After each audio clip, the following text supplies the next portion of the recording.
So this is a old Hacker radio that I found on eBay. A little bit dirty, definitely in need of a little bit of TLC. You can see by the case here. I took photographs as I explored the radio. It works, but I noticed some issues with the variable capacitor. You can see here the close-up of the gearing. The teeth are worn down and things are looking a little bit ropey. So I decided I was going to pull it out and try to repair it. I took these photographs to kind of record how the capacitor's held in, and decided I was going to pull it out of the radio, see if I could repair that gear. Dismantling it, you discover quickly that there's a couple of ball bearings that hold the shaft in place. This one's on one side and fits in that hole with a little kind of pressure screw, a grub screw that keeps the shaft in place. And then on the other side, where the large gear is, you've got another ball bearing which sits against the metal frame of the capacitor. And trying to show them both in one shot here. Things were a bit oily and greasy, and clearly had been original condition for a while.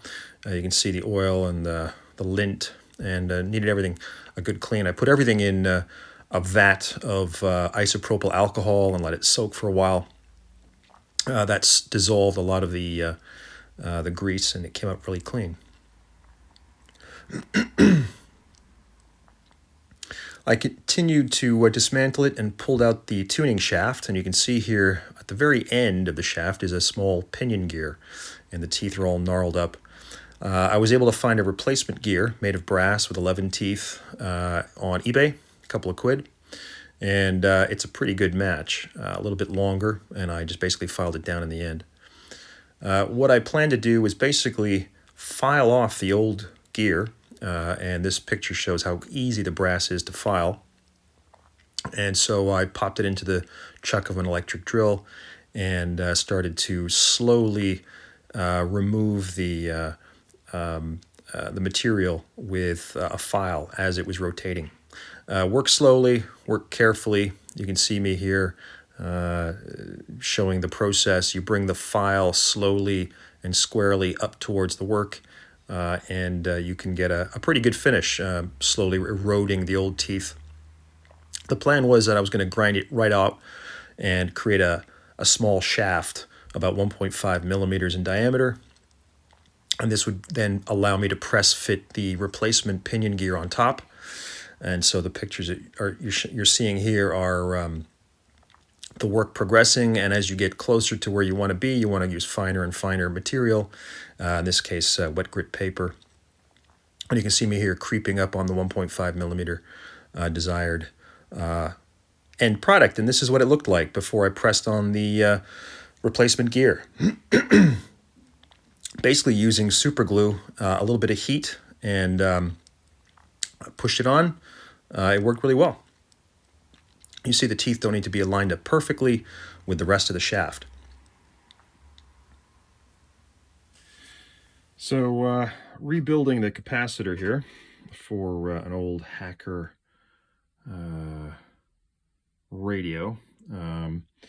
I've had to rebuild the, where's the picture down here? That little pinion gear on the end of the tuning shaft. I had to grind it down and refit a new one. And it's working well in terms of driving the vanes, the rotating vanes versus the static ones. The rotating vanes connect to basically all the body and the shaft and the frame of the capacitor. And then the static vanes down the bottom here, these things are isolated from everything through ceramic standoffs. So electrically, those bottom vanes are completely isolated from everything else. And the challenge or the trick is to try and make it so that there's nothing ever touching, so that the moving vanes don't touch the static vanes. And I'm using my continuity tester here to monitor that. And you can hear there's some touching as you rotate. And I'm just testing this side of the capacitor.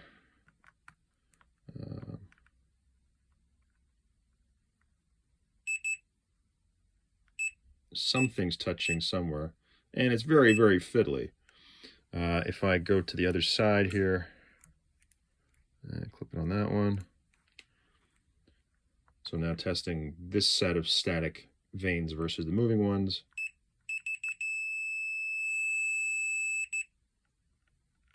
Pretty good.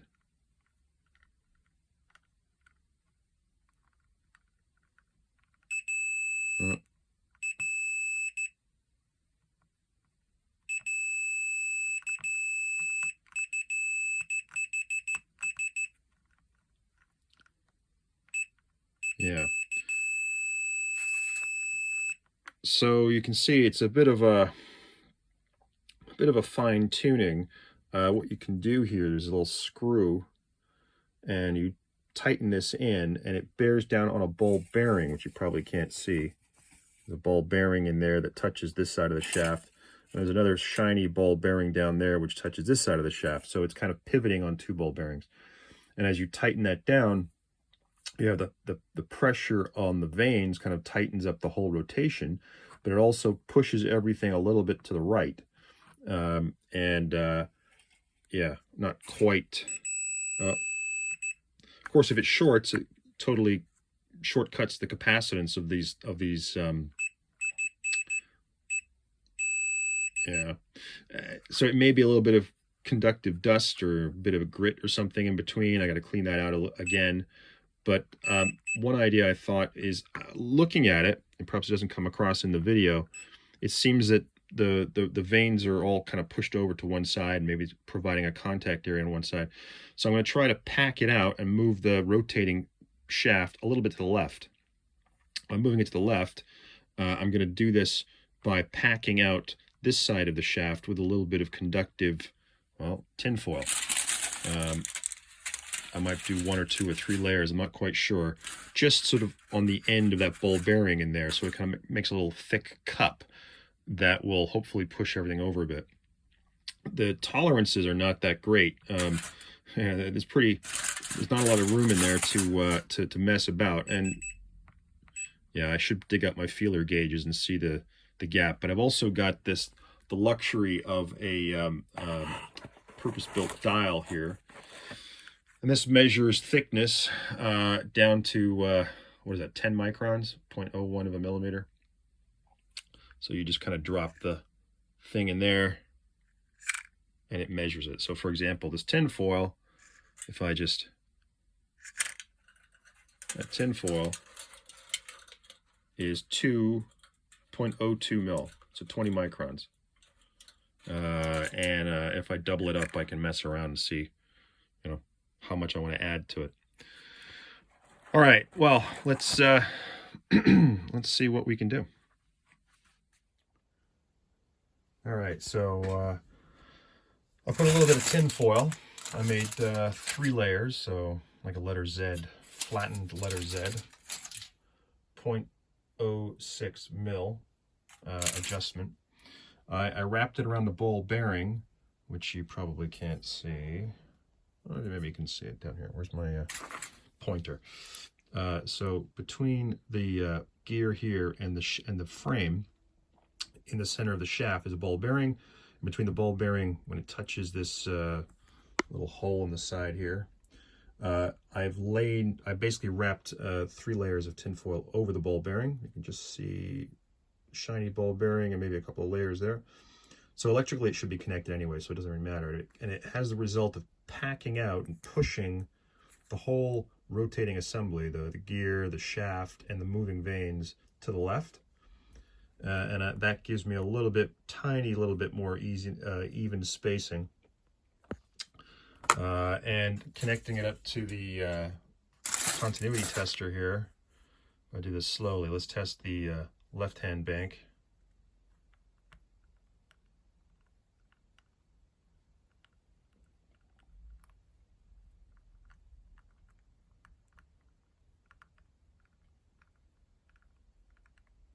Sounds pretty good.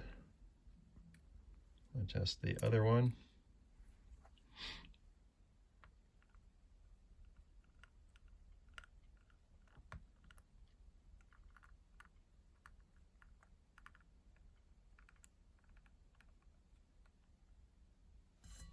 right.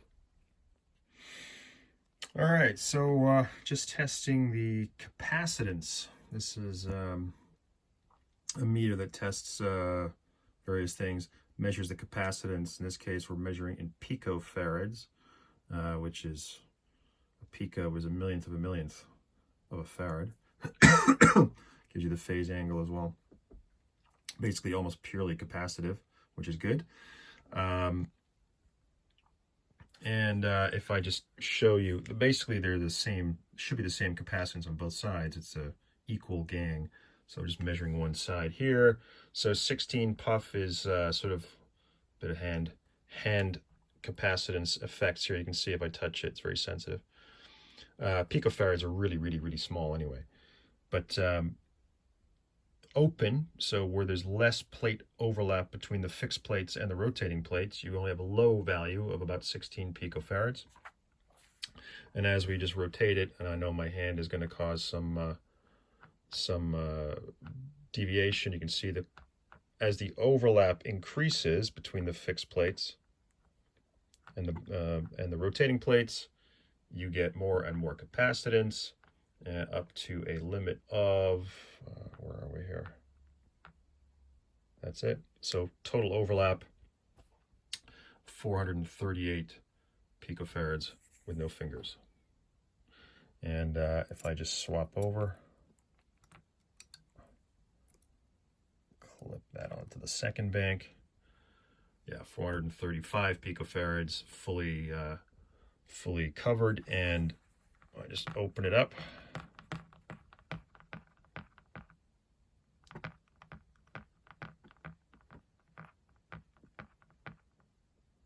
There. Yeah, 15, 14 picofarads. So yeah, I think all I need to do is put the locking nut on this. Just triple check again there's no continuity errors, and then basically the capacitor has been rebuilt, cleaned, pinion gear reassembled, spacing adjusted, good to go.